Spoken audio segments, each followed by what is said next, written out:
ആസന്നമായ ദുരന്തത്തെ വരവേൽക്കാൻ ഒരുങ്ങിയതുപോലെ ഭയപ്പെടുത്തുന്നതാണ് തടാകത്തിന്റെ ഇപ്പോഴത്തെ അവസ്ഥ. ഒരു കാലത്ത് സമുദ്രനിരപ്പിൽ നിന്നും 3 മീറ്ററിലധികം ഉയരത്തിൽ 20 കിലോമീറ്ററിലധികം വ്യാപിച്ചു കിടന്ന ശുദ്ധജല കലവറയായിരുന്നു ശാസ്താംകോട്ട തടാകം. കഴിഞ്ഞ ദിവസത്തെ കണക്കുപ്രകാരം സമുദ്രനിരപ്പിൽ നിന്നും 1.65 മീറ്റർ താഴെയാണ് തടാകത്തിന്റെ ജലനിരപ്പ്.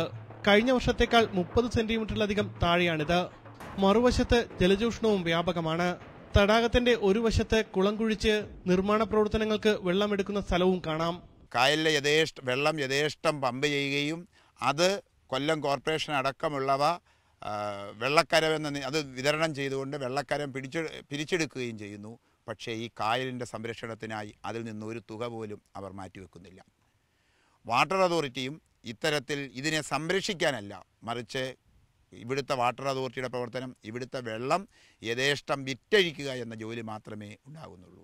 തടാകതീരത്തെ ചെടികൾ പോലും കരിഞ്ഞുണങ്ങി. തടാക സംരക്ഷണത്തിനായി മുൻ സർക്കാർ കൊണ്ടുവന്ന 36 കോടി രൂപയുടെ പദ്ധതിയിൽ 16 കോടിയും ചെലവാക്കിയ ശേഷം അത് ഉപേക്ഷിച്ചു. പദ്ധതി അശാസ്ത്രീയമാണെന്ന് കണ്ടെത്തിയതോടെയാണ് ഉപേക്ഷിച്ചത്. ഈ പദ്ധതിയുടെ സ്മാരകമായി തടാകത്തിന്റെ മറുവശത്ത് കൂറ്റൻ പൈപ്പുകൾ കൂട്ടിയിട്ടിട്ടുണ്ട്. ആസന്നമായൊരു കൊടും വരൾച്ചയുടെ നേർസാക്ഷ്യമാണ് ശാസ്താംകോട്ട തടാകത്തിന്റെ ഇപ്പോഴത്തെ അവസ്ഥ. ഒരുപക്ഷെ സംരക്ഷണത്തിന് വേണ്ടി തയ്യാറാക്കിയ പദ്ധതികളും ഈ തടാകത്തിന്റെ ഇപ്പോഴത്തെ അവസ്ഥയ്ക്ക് ഒരു കാരണമാണ്. ക്യാമറാമാൻ എൻ ഷിജുവിനൊപ്പം ഉമേഷ് ബാലകൃഷ്ണൻ, ന്യൂസ് 18 കൊല്ലം.